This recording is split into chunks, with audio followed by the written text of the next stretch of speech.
Hello दोस्तों, आपका स्वागत है जय स्टडी विद मनोज सर की क्लास में। मैं मनोज सर आपसे पहले तो माफ़ी चाहूँगा कि मैं इतने दिनों बाद ये वीडियो अपलोड करी है कि कुछ इमरजेंसी आ गई थी, इसके कारण मैं अब वीडियो अपलोड नहीं कर पाता। पर अब रेगुलर वीडियो अपलोड होगी और हम 6 के बाद क्या करेंगे, अब उठाएंगे 7। आज हमारा जो चैप्टर है वो 6th क्लास का चैप्टर नंबर 6 है। चैप्टर का नाम है नए पर्सन नए विचार। इसके अंदर हम क्या क्या पढ़ेंगे, इसके अंदर हम पढ़ेंगे भगवान गौतम बुद्ध के बारे में पढ़ेंगे इसके अंदर, और जैन धर्म के बारे में पढ़ेंगे, और कुछ महत्वपूर्ण बातें पढ़ेंगे जैसे अपना कि साथ के साथ किस प्रकार से बौद्ध धर्म ने क्या क्या शिक्षा प्रदान करी, ऐसी जैन धर्म ने क्या क्या शिक्षाएं दी और उनका जैन धर्म कैसे आगे तक बढ़ा, इसके बारे में हम चर्चा करेंगे। तो हम वीडियो को अपनी स्टार्ट करते हैं। चलो, पहली हेडिंग आती है हमारी बौद्ध धर्म के संस्थापक कौन थे। जो बुद्ध धर्म है उसके संस्थापक कौन थे? सिद्धार्थ गौतम बुद्ध, जिन्हें हम बुद्ध के नाम से भी जानते हैं। बुद्ध धर्म की संस्थापक कौन थे, किसने बुद्ध धर्म बनाया? सिद्धार्थ गौतम बुद्ध ने बनाया था। इनका जन्म जो हुआ था लगभग आज से 2500 वर्ष पहले हुआ था। कब हुआ था इनका जन्म? लगभग 2500 वर्ष पहले। अच्छा, जो गौतम बुद्ध थे वो कौन थे, वो कहाँ पे रहते थे? मतलब वो एक राजा के पुत्र थे, वह भी क्या थे? एक क्षत्रिय थे। ठीक है, तो वह किस गण से संबंधी रखते थे? गण का मतलब है यहाँ पे राज्य। किस राज्य से संबंधी रखते थे? छोटे से शाक नाम के राज्य से क्या रखते थे? संबंध रखते थे। कौन से राज्य से? शाक नाम से। ठीक है, ये आप देखो। अब आगे चलते अपन दूसरी हेडिंग। गौतम बुद्ध को ज्ञान की प्राप्ति किस जगह से हुई या कहाँ से हुई ज्ञान की प्राप्ति? बोध गया एक बिहार में एक जगह है, क्या है? बोध गया, ये बिहार के अंदर पड़ती है ये जगह। ठीक है, तो इसमें इस बिहार की जगह पे एक पीपल का पेड़ है। बोध गया में एक पीपल का पेड़ है, उस वृक्ष के पीपल के नीचे गौतम बुद्ध ने तपस्या की थी। तो उस तपस्या का फल जो उनको मिला था, क्या मिला था? उनको ज्ञान की प्राप्ति हुई थी उसके साथ। आगे देखो, नेक्स्ट हेडिंग। बुद्ध ने पहली बार अपना उपदेश कहाँ पे दिया? मतलब बुद्ध ने अपने ज्ञान, जो उन्होंने ज्ञान प्राप्ति की थी, अपने ज्ञान की प्राप्ति के बाद उन्होंने अपना ज्ञान बांटना कब शुरू किया या कहाँ पे अपना ज्ञान सबसे पहले उन्होंने बांटा? तो उन्होंने सारनाथ एक जगह है, सारनाथ में उन्होंने सबसे पहले अपना उपदेश दिया, मतलब ज्ञान की प्राप्ति, उन्होंने ज्ञान को अपना बांटा था। आगे देखो, बुद्ध की मृत्यु कहाँ पर हुई? बुद्ध की मृत्यु हुई थी कुशीनारा में। कहाँ पर हुई थी? कुशीनारा में। बुद्ध की जो मृत्यु थी वहाँ पर हुई थी कुशीनारा में। आगे देखते हैं, बुद्ध की शिक्षा क्या थी? मतलब बुद्ध ने जो ज्ञान की प्राप्ति की थी वह ज्ञान क्या था, उन्होंने क्या प्राप्त किया था ज्ञान में? तो आगे देखो, बुद्ध ने शिक्षा दी कि ये जीवन कष्टों और दुखों से भरा हुआ है और ऐसे हमारी इच्छा और लालसाओं के कारण होता है। हम सभी को आत्मसंज्ञा अपनाकर ऐसी लालसाओं से मुक्ति पानी चाहिए। उन्होंने क्या शिक्षा दी कि जो हमारा जीवन है वह किससे? अनगिनत लालसाओं से। मतलब हमारी एक लालसा होती है, जैसे कि हम मान के चलो हमने एक गाड़ी ले ली, फिर हम उस गाड़ी से संतुष्ट नहीं हुए, हमने सोचा कि आज यार BMW लिए तो कल हम फरारी लेंगे, फरारी के बाद हम सोचे रॉयल्स रोल लेंगे।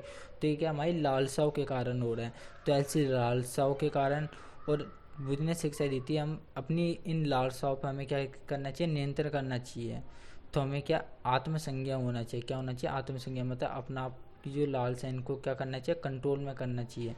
तो बुद्ध ने इसकी शिक्षा दी थी, उनको इस बारे में ज्ञान की प्राप्ति हुई थी, जीवन के ज्ञान के बारे में उनको क्या हुई थी? प्राप्ति हुई थी। और आप फोटो में देख रहे होंगे, ये फोटो कहाँ की है?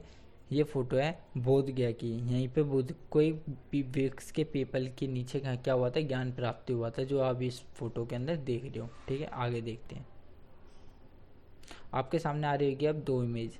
ये एक इमेज है कुशीनारा की और एक इमेज है सारनाथ की। कुशीनारा की जो इमेज देख रहे हो यहाँ पे गौतम बुद्ध की क्या हुई थी? मृत्यु हुई थी। और सारनाथ में इस जगह पर गौतम बुद्ध ने क्या दिया था? सबसे पहले अपना ज्ञान को बांटा था, मतलब उपदेश से दिया था अपना। ठीक है, ये दोनों जगह इस प्रकार है। बुद्ध ने शिक्षा किस भाषा में दी थी? अब बुद्ध की भाषा क्या थी? जिस प्रकार जब वो शिक्षा दे रहे थे तो उन्होंने किस भाषा में दी थी? सामान्य लोगों की प्रकृत भाषा में, मतलब जो कि हम आम शहर की बोल भाषा रखते हैं, जैसे कि जिस प्रकार मैं आपसे बोल रहा हूँ आप मुझे समझ पा रहे हो, ऐसी उस टाइम पे जो भाषा हुआ करती थी, मतलब नॉर्मली जो भाषा हुआ करती थी उस भाषा में दी थी। उन्होंने क्या दी थी? उपदेश से अपने संदेश दिए थे। ठीक है, सामान्य भाषा में दिए थे जो लोग भी आराम से समझ पाए, जैसे अपन बात करें ऐसी उन्होंने उसमें ज्ञान की बातें बोली थी। आगे देखते हैं, उपनिषद। उपनिषद का शताब्दी अर्थ क्या है? उपनिषद वेदों के बारे में मैंने आपको पढ़ाया था। तो वेदों के साथ साथ एक क्या होते हैं? उपनिषद भी होते हैं। मतलब 4 वेद होते हैं और 108 या 118 कुछ उपनिषद हैं। ठीक है, आगे देखते हैं। उपनिषद उत्तर वैदिक ग्रंथों का हिस्सा है। ठीक है, इसका अर्थ गुरु के समीप बैठना, इन ग्रंथों के अध्ययन को और विद्यार्थियों के बीच बातचीत का संकर किया जाता है। इसका मतलब क्या है, उपनिषद क्या है कि गुरु और जो शिक्षक है उनके बीच की जो बातें होती है, इन ग्रंथों के ऊपर जो चर्चा की जाती है, उसे क्या कहते हैं, उपनिषद कहते हैं। आगे देखते हैं, अगली राइडिंग है महावीर कौन थे। महावीर कौन थे? जैन धर्म के अंतिम क्या थे, तीर्थयात्री थे, जिन्होंने जैन धर्म में शिक्षा दी थी अपनी। आगे देखते हैं, जैन धर्म के 24वें तथा अंतिम तीर्थयात्री थे। कौन थे? तीर्थयात्री, 24वें तीर्थ अंतिम तीर्थयात्री थे। ठीक है, महावीर स्वामी वज्जी संघ के एक लिच्छवी कुल के एक क्षत्रिय राजकुमार थे। जो महावीर थे वो भी कौन थे? क्षत्रिय थे, मतलब एक छोटे से कुल के, कौन से कुल के? लिच्छवी कुल के एक छोटे से राजकुमार थे। एक कुल है वज्जी में पड़ता है, वज्जी का मैं आपको मैप दिखाऊंगा, ये बिहार में पड़ती है आज के टाइम पे जगह, और उस टाइम पे वज्जी हो गई, वैशाली हो गई, ये सारी जगह महत्वपूर्ण केंद्र में आती थी, जैसे कि आपने पहला मैप देखा होगा। ठीक है, आगे देखते हैं, महावीर स्वामी की क्या शिक्षा थी। अब जैसे कि जिस प्रकार गौतम बुद्ध ने अपनी शिक्षा दी थी, उस प्रकार ही महावीर ने भी शिक्षा दी थी। तो महावीर ने किस प्रकार शिक्षा दी थी, क्या शिक्षा दी थी? महावीर ने शिक्षा दी थी कि सत्य जानने की इच्छा रखने वाले प्रत्येक स्त्री व पुरुष को घर छोड़ देना चाहिए, उन्हें अहिंसा के नियमों का कड़ाई से पालन करना चाहिए, किसी भी जीवन को ना तो कष्ट देना चाहिए और ना ही उनकी हत्या करनी चाहिए। महावीर की शिक्षा क्या थी कि जो जीवन है, जो भी मतलब अपनी जीवन के बारे में अच्छी बातें जानना चाहते हैं कि उनका जीवन किस प्रकार है, सत्य जानना चाहते हैं जीवन के सत्य के बारे में, तो उन्हें अपना घर बार छोड़ देना चाहिए। और साथ ही साथ उन्होंने ये भी बताया कि सबको अपना जीवन क्या है, प्रिय जीवन है, मतलब कोई कीड़े से लेके कोई इंसान तक हो, मतलब सभी जीवों को अपना जीवन क्या होता है, प्रिय होता है, इसलिए हमें उनकी हत्या नहीं करनी चाहिए और हमें ऐसे नियमों का कड़ाई से पालन करना चाहिए। उन्होंने इस प्रकार की शिक्षा दी थी। आगे देखते हैं, देखिए, सभी जीव जीना चाहते हैं, सभी के लिए जीवन प्रिय है। अब ये कथन है, किसका कथन है? स्वामी महावीर का कथन है। किसका? महावीर स्वामी जी का एक कथन है। आगे देखते हैं, महावीर ने अपनी शिक्षा किस भाषा में दी थी? जिस प्रकार से गौतम बुद्ध ने अपनी शिक्षा दी थी सामान्य भाषा में, इन्होंने भी सामान्य भाषा में ही अपनी शिक्षा दी थी, प्रकृत भाषा में दी थी इन्होंने, जो कि आराम से लोग समझ पाए। आगे देखते हैं, जैन धर्म, जैन शब्द का क्या अर्थ है? जैन शब्द जिन शब्द से निकला है, इसका अर्थ विजेता है, मतलब जिन शब्द से निकला है, किससे निकला है? जिन शब्द से, इसका अर्थ क्या होता है? विजेता होता है। ठीक है, आगे देखते हैं, वर्तमान रूप से उपलब्ध जैन धर्म की शिक्षाएं किस स्थान पर लिखी गई थी? मतलब कि जो जैन धर्म की जितनी भी शिक्षा है, जो भी महावीर स्वामी ने दी थी, जितने भी उनसे पहले जैन धर्म के हुआ करते थे, उन्होंने जो अपनी शिक्षा दी थी, वह शिक्षा सारी लिखी गई थी, मतलब एक पुस्तक में लिखी गई थी। तो वह शिक्षा किस जगह पे लिखी थी? लगभग 1500 वर्ष पूर्व गुजरात में भल्बी नामक एक स्थल है, उस जगह पे शिक्षा के लिखी गई थी, जो आप इस फोटो में देख रहे होंगे। यही वो जगह, यहाँ पे सारे ग्रंथ लिखे गए थे, मतलब कि जैन धर्म के ग्रंथ जिन्होंने शिक्षा है। ठीक है, आगे देखते हैं, महावीर और कौन? बुद्ध, दोनों का ही ये मानना था कि ज्ञान की प्राप्ति अपना घर छोड़ के अच्छे ज्ञान की प्राप्ति हो सकती है। ठीक है, तो ऐसे लोगों के लिए उन्होंने एक संगठन बनाया था, उन्होंने एक संगठन बनाया था, उस संगठन का नाम क्या था? संघ नामक एक संगठन बनाया था, जहाँ पर घर का त्याग करने वाले लोग एक साथ रहा करते थे। ठीक है, आगे देखो, संघ में रहने वाले बुद्ध भिक्षुओं के लिए बनाए गए नियम किस ग्रंथ में मिलते हैं? इसका मतलब ये, संघ में जो लोग रहने आए उनके लिए नियम बनाए जाते थे, तो वो सारे नियम हमें किस पुस्तक में देखने को मिलते हैं? विनय पिटक नामक का एक ग्रंथ है, इस ग्रंथ के अंदर हमें सारे नियम मिलते हैं कि उन्होंने कौन से नियम बना रखे थे। देखिए, भिक्षु तथा भिक्षुणी किसे कहा जाता था? और ये भिक्षु और भिक्षुणी कौन लोग हुआ करते थे? संघ में प्रवेश लेने वाले स्त्री पुरुष बहुत सादा जीवन जीते थे।